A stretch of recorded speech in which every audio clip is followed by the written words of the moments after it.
সনাতন ধর্ম বলা হয় নৃসিংহদেব সমস্ত মানুষকে ধরে রাখেন।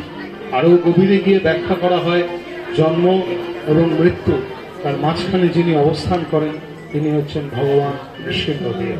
তাই আমাদের যখন কোনো ব্যাধি কষ্ট অনুভূতি হয় আমরা নৃসিংহদেবের স্মরণ করি। তার কারণ হিরণ্যকশিপু বলেছিলেন আমাকে কেউ মারতে পারবে না, সেই লীলা অপার। উনি ভগবানকে বলছেন আমাকে মাটিতে মারতে পারবে না, আমাকে আকাশে মারতে পারবে না। ভগবান বলছেন দেখ তুই মাটিতেও নেই, তুই আকাশেও নেই, তুই কোথায় আছিস? আমাকে সকালেও মারতে পারবে না, আমাকে রাতেও মারতে পারবে না। দেখ এটা সকালও নয়, এটা রাতও নয়। আমাকে মানুষও মারতে পারবে না, আমাকে পশুও মারতে পারবে না। বললো দেখ আমাকে, আমি মানুষও নই, আমি পশুও নই। তাই আমরা যারা সনাতনী, যারা সনাতন ধর্মের সঙ্গে থাকি, সনাতন আদর্শে বিশ্বাস রাখি, তাদের কাছে আজকের দিনে নৃসিংহদেবের এই পুণ্যতিথিতে শান্তিপুরে আগমন প্রতিষ্ঠা আমাদের সবার কাছে খুব গর্বের। আমি মনে করি আজকে এই শ্রীপাঠ, এই মন্দির ইতিহাস সৃষ্টি করে গেল। নৃসিংহদেবের আরাধনা যারা করতে পারে তারা পরম পরম ভক্ত হয়। তার কারণ ভগবান নৃসিংহদেবের প্রসাদে আমাদের গৌর হরির অন্নপ্রাশন হয়েছিল। আর এক বড় অদ্ভুত লীলা আছে, সেটা হচ্ছে নবদ্বীপের এক কাজী ছিলেন, মলাইচাঁদ কাজী। তিনি একবার হরিনাম সংকীর্তনের ওপরে নিষেধাজ্ঞা জারি করেছিলেন। বলেছিলেন দৈবে হোক বা রাতি, করিস যদি কীর্তন, সমূলে লইব তোদের জাতি। তাই সেই কাজীর নিষেধাজ্ঞাকে গৌর হরি লঙ্ঘন করেছিলেন এবং কাজীর প্রাসাদ, যেটা বর্তমানে মায়াপুর, তখন ছিল মেয়াপুর, সেই কাজীর প্রাসাদে সবাইকে নিয়ে উনি কীর্তন সহযোগে এক কথায় বলা যায় আক্রমণ করেছিলেন। এবং সেই সময় স্বয়ং অদ্বৈত আচার্যকে, শান্তিপুর পুরন্দরকে ডেকে বলেছিলেন অদ্বৈত আজকে তুমি এই যাত্রার শুভ আরম্ভ করবে। অদ্বৈত প্রভু বলেছিলেন প্রভু আমার বয়স হয়েছে, আমি কি পারবো? তখন অপূর্ব সুন্দর একটি কথা বলেছিলেন মহাপ্রভু। উনি বলেছিলেন অদ্বৈত তুমি জানো আমি কে, আর আমি জানি তুমি কে। আজ তোমার গোপন ভজন রূপের দর্শন হবে ভক্তদের, যাও তুমি এগিয়ে যাও। সেই সময় স্বয়ং মহাপ্রভু পঞ্চতত্ত্বের মূল ব্যাখ্যা দিয়ে গেছিলেন। ওনার বাম দিকে গদাধর পণ্ডিতকে এবং ডান দিকে নিতাই চাঁদকে নিয়ে উনি কাজীর প্রাসাদে অগ্রসর হয়েছিলেন। মহাপ্রভু যখন অগ্রসর হয়েছেন, কাজীর প্রাসাদে গেছেন, কাজী ভয়ে পালিয়ে গেছিল, কাজীর বাগান তছনছ হয়েছিল।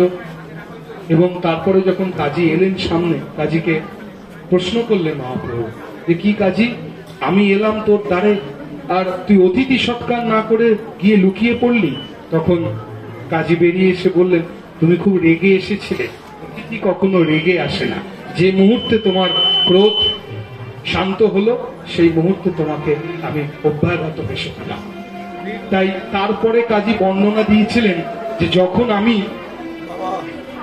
আমার সনাতনীদের উপর, আমার হিন্দুদের উপর অত্যাচার করেছি, কীর্তন দলকে অত্যাচার করেছি, মৃদঙ্গ ভেঙেছি, তখন সেই রাত্রিরে আমি শুয়ে আছি। তাই গ্রন্থ বলছে সেই রাতে, কাজী বলে সেই রাতে এক সিংহ মহাভয়ঙ্কর, নরদেহ সিংহ মুখ, গর্জয় বিস্তর, মোর বুকে লাফ দিয়া ঘোরস্বরে বলে ফাড়িমু তোমার বক্ষ মৃদঙ্গ বদলে।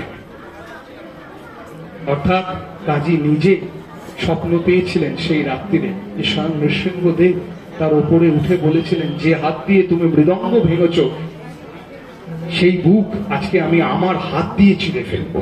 তুমি আমার মৃদঙ্গ ভেঙেছ, আমি তোমার বুক ছিঁড়ে ফেলবো। তখন মহাপ্রভু বলেছিলেন কাজী তোর উদ্ধার হয়ে গেছে, তুই ভগবান নৃসিংহদেবের দর্শন পেয়েছিস, আর তোর কোনো অসুবিধা নেই। তাই এবার তুই আমার স্মরণে আয়। তারপর কাজী হরিনাম সংকীর্তন করেছিলেন এবং সেই কাজীর পবিত্র সমাধি আজও আছে। মহাপ্রভু নিজের হাতে কাঠচাপা গাছ রোপণ করে দিয়েছিলেন। তার কারণ কাজী হরিনাম করতে চাইলেও তারপরে বলেছিলেন প্রভু আমার গতি কি হবে আমি যেই হরিনাম করব, কারণ আমার ধর্মের লোকেরা আমাকে কবর দেবে না, তোমার ধর্মের লোকেরা আমাকে পোড়াবে না, একদিন তো চলে যাবো, তাহলে এই দেহের গতিটা কি হবে?